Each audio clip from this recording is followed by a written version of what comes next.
Ici c'est mon territoire. Je vais pas aller te bouffer ton foin. On va pas bouffer mon potager. Ok? Allez, dégagez de là.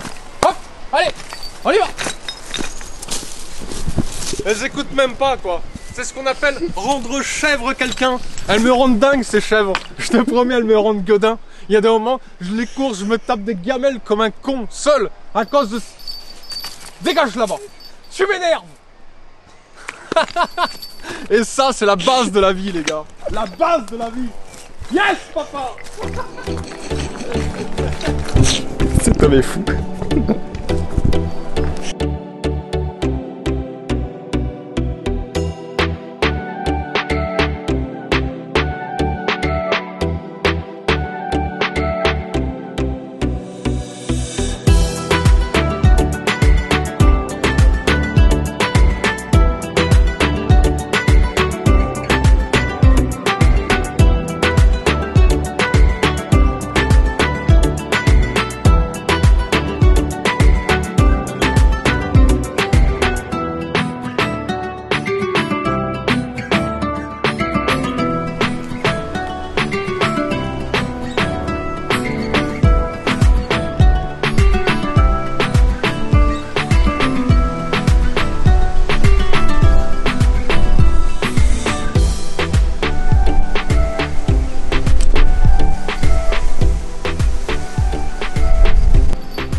Mine. Mine.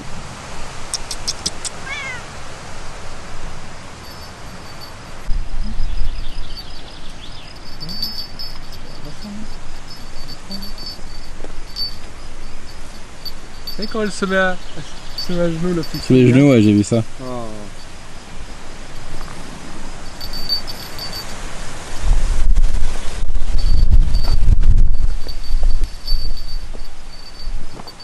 Qu'est-ce que c'est gourmand une chèvre?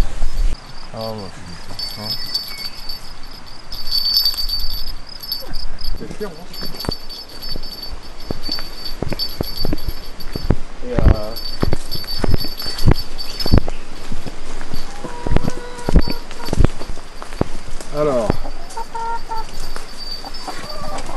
alors ce poulailler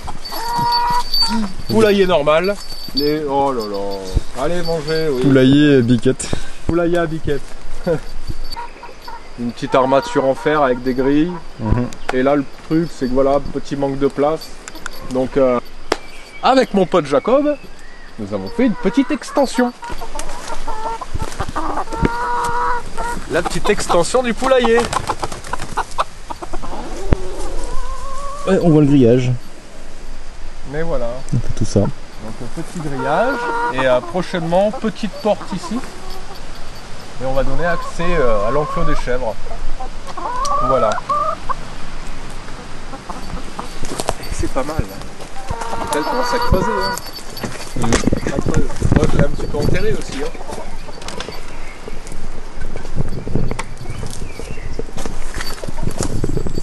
Deux œufs. Ouais, bah du coup, bah, tu m'avais aidé pour un peu avoir la cabane il y a quelques temps dans les Pyrénées. Bah, on a aussi après aidé un petit peu sur le poulailler, sur une petite extension vers la droite, vers le fond, pour qu'ils aient plus de place. En plus c'est à l'ombre, donc c'est bien pour les poules. Et bon, bah, toujours des chèvres qui mangent un peu le feuillage de châtaignier. Mais non, après elles seront bien ici. En plus on a mis, elle a un peu de clôture autour, on a enterré un petit grillage sur le dessous pour éviter qu'il y ait des prédateurs qui viennent, avec les clôtures électriques en plus. Donc c'est toujours des précautions supplémentaires. Hein. Et non, bah du coup là t'as 5 poules, un coq. C'est pas mal. En plus là, bah, après les prochains travaux ça sera de mettre un toit sur le poulailler pour garder la structure au sec. Ça c'est bien aussi pour elles. Elles ont un petit terrain de jeu ici, après elles peuvent encore aller un peu plus loin, donc c'est... Non c'est bien ici, elles seront bien.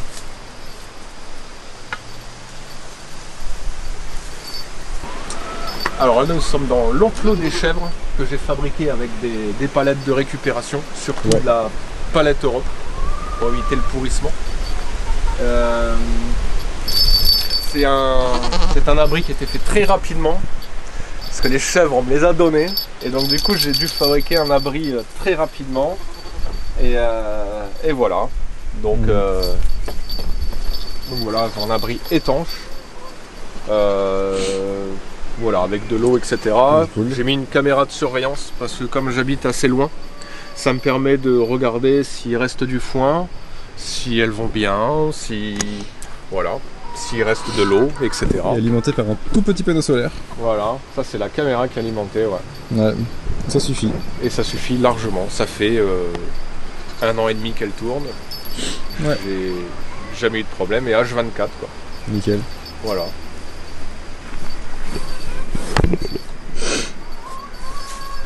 Donc après le but de ce terrain c'était vraiment avoir que du matos de récup.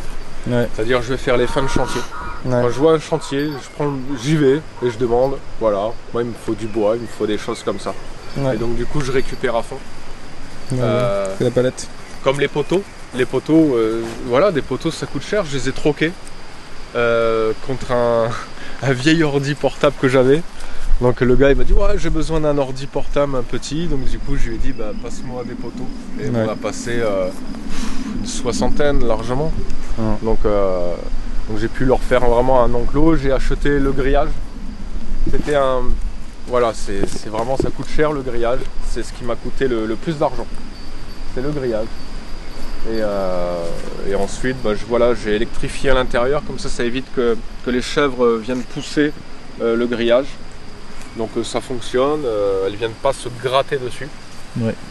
Donc en tout j'ai là je dois avoir 50 mètres de grillage rien que pour l'enclos et après j'utilise des clôtures souples, comme ça me permet, comme là c'est la future parcelle, elle a bien poussé, il y a de quoi manger, il y a quelques toxiques que je vais retirer avant. Mais sinon voilà, je pose clôture ici, je sais qu'elles vont venir, qu'elles vont bien manger ici. Et toujours avec la caméra, j'ai quand même vu sur les chèvres. Voilà, parce que la clôture souple, un coup de vent, ça peut se coucher aussi. Ouais. Ou un sanglier qui se prend dedans, ça arrive aussi.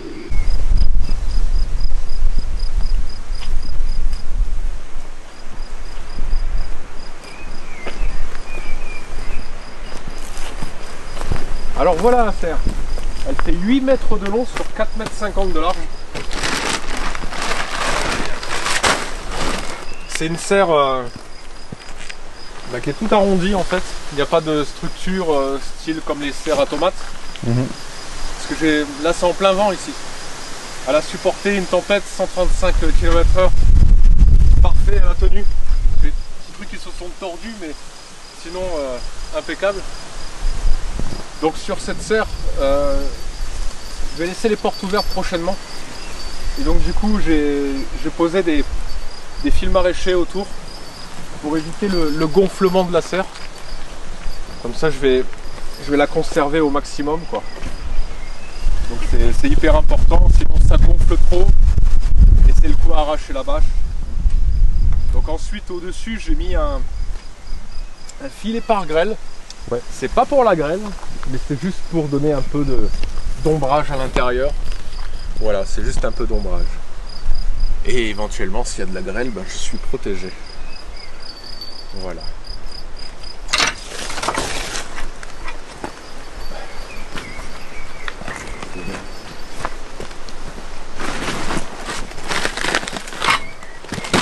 Alors c'est pas pratique, mais bientôt on va y remédier. Alors la serre est vide. Totalement vide, c'est une serre qui est... Voilà, j'ai fait pas mal de semis parce que nous avons une boutique et ça m'a permis de les vendre en boutique. Pour l'année prochaine, si je trouve le temps de travailler la terre pour essayer de la nourrir au maximum parce que là on est sur une terre très pauvre et le problème c'est rien ne pousse dedans, hein, c'est du béton et la terre n'est pas travaillée, donc là je pense que pour l'année prochaine je vais travailler la terre au maximum et puis justement faire des plantations sous serre, voilà. Mais avant ça, je vais tester cet été. Je vais voir comment ça se passe, si j'arrive à l'aérer. Voilà. Et on va voir si je vais pouvoir utiliser la serre pour cultiver justement des légumes. Et le problème aussi, c'est que ça consomme beaucoup d'eau. Ici, j'ai pas accès à l'eau. J'ai des cuves, j'essaie de récupérer au maximum, mais c'est pas facile quoi. C'est pas facile. Surtout qu'ici il pleut pas beaucoup quoi. Il pleut pas beaucoup, j'ai la rivière en bas, mais la rivière cette année est un petit peu asséchée quoi. Il n'y a pas d'eau, il n'y a rien. Donc c'est une catastrophe là. Donc voilà, là c'est juste, voilà, tout ça, ça va se vider prochainement, il n'y aura plus rien. Ah ben là ça va produire hein. Ouais, ils sont bien. Ah bah ils sont parfaits. C'est quoi, c'est des melons? Melons. Ouais, c'est des melons tigres et du melon charentais, voilà. Mais ça pousse vachement bien quoi. Ils n'ont pas beaucoup d'air là-dedans. Mais bon, t'as vu la terre hein? Ouais. C'est sec, il n'y a rien. Il n'y a pas d'eau.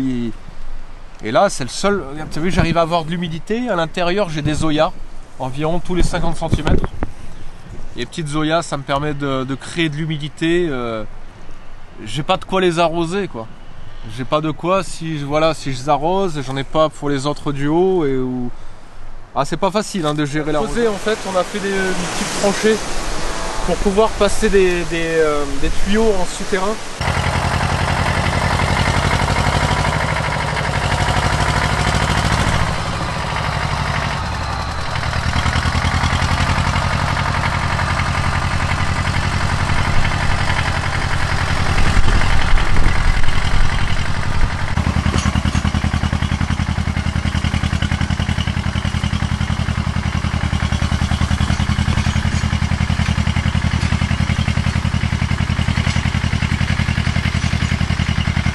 Le problème en été, c'est que les tuyaux à l'air libre, ils ont tendance à chauffer et l'eau est bouillante, donc ça me fait perdre plus de 50 litres le temps de vider tous les tuyaux de l'eau chaude.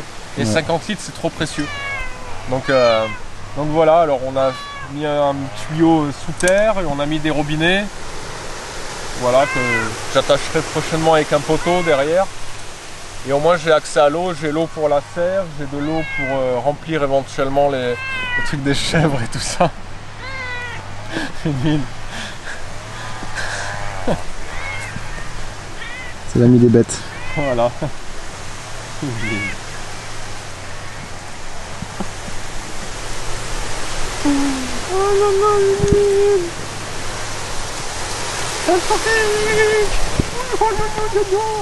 Va chercher une mine. Vas-y. Voilà.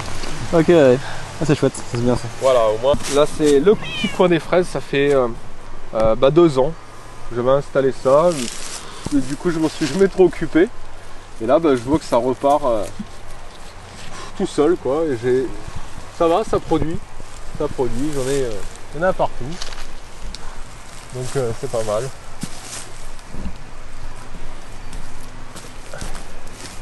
Et voilà, c'est cool quoi. Hop, celle-là on va la laisser un peu. Donc les petites fraises. Mine, aussi, toujours là. Là c'est une petite parcelle de haricots. Ouais. Avec non mais attends là mine. Haricots. Ouais. Avec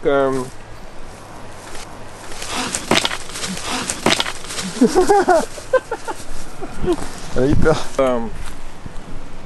Les haricots, là c'était de la menthe que j'avais plantée, menthe marocaine, menthe 2-3 espèces de menthe, bon elles se sont mélangées du coup. Ouais. Des groseilles.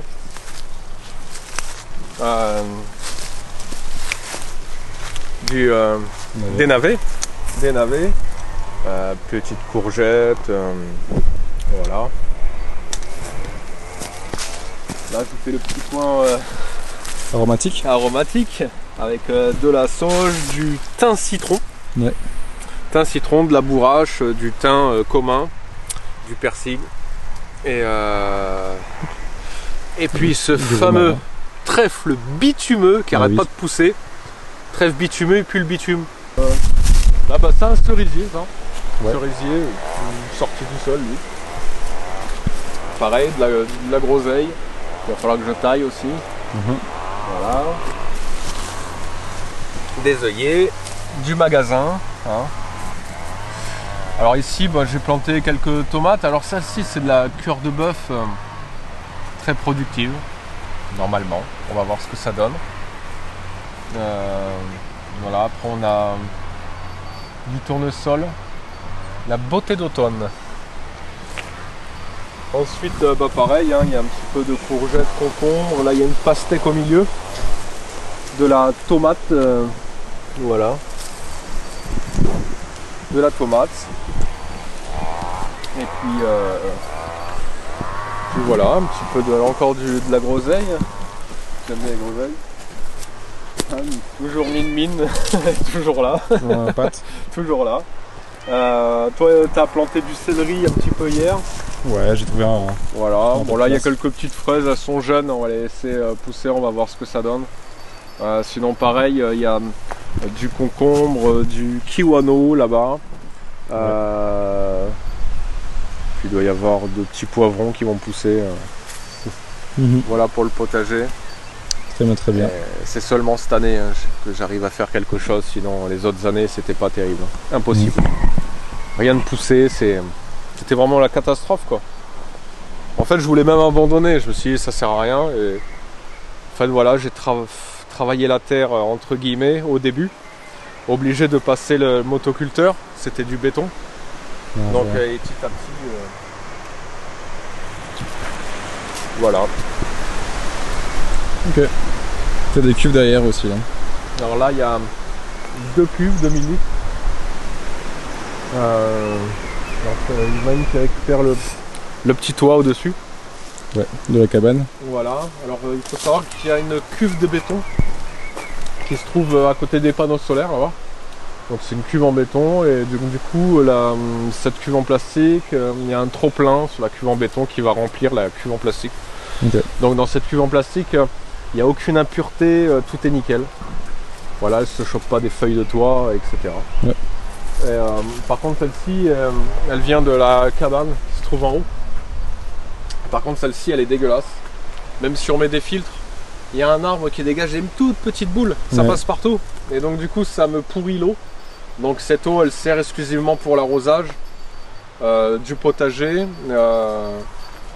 Voilà, c'est exclusivement pour ça, quoi, à l'arrosoir. Parce que prochainement, je compte faire un système automatique, d'arrosage automatique à distance, où je vais pouvoir déclencher à distance l'arrosage quand je suis chez moi. Et justement, je vais utiliser cette cuve parce que je vais prendre des petits tuyaux assez fins qui vont être dispatchés sur le terrain et dans les zoyas. J'habite à 60 km du terrain. Ouais. Donc pour voir le terrain, j'ai installé des caméras de surveillance un petit peu partout. J'ai installé une box. Je n'ai pas l'électricité, donc j'ai pris des panneaux solaires. J'ai une box 4G. Et ensuite j'ai une antenne Wi-Fi qui me permet de diffuser jusqu'en bas du terrain du Wi-Fi. Donc caméra, arrosage automatique, ouverture prochainement de la serre automatique à distance. Voilà, je vais me servir de cette technologie qui est à notre disposition et la mettre en œuvre sur un terrain isolé. Et je pense qu'il y a de quoi faire. Pour le moment, ça marche super bien. Et voilà, là on va faire un e-terrain. Voilà, au niveau de l'électricité, hein, c'est simple, hein, c'est 3 panneaux. Pour les consommateurs, frigo, un peu de recharge, un peu de lumière. Frigo, recharge, ordi, lumière, et téléphone, puis, trucs comme ça, quoi. Je mets tout dessus. Hein. Il faut se dire qu'à 13h, normalement les batteries sont pleines. Ouais.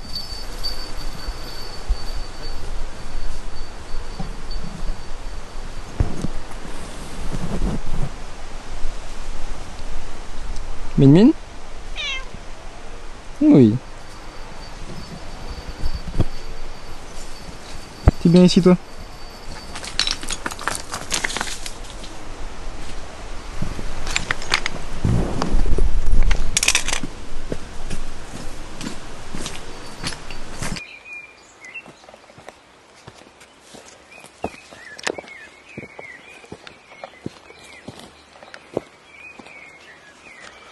Voici la cabane.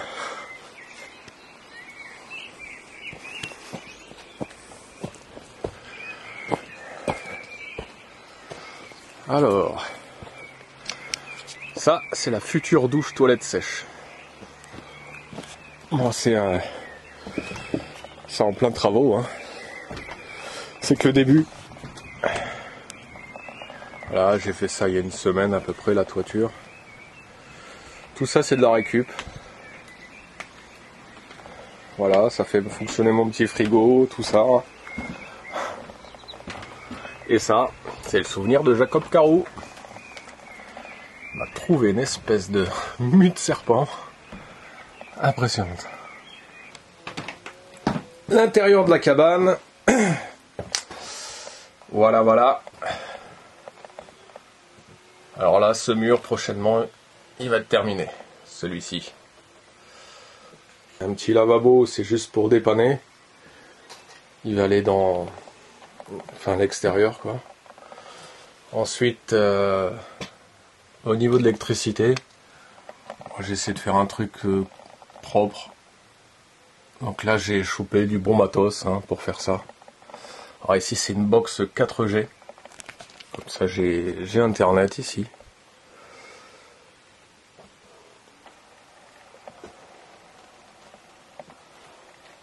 Voilà.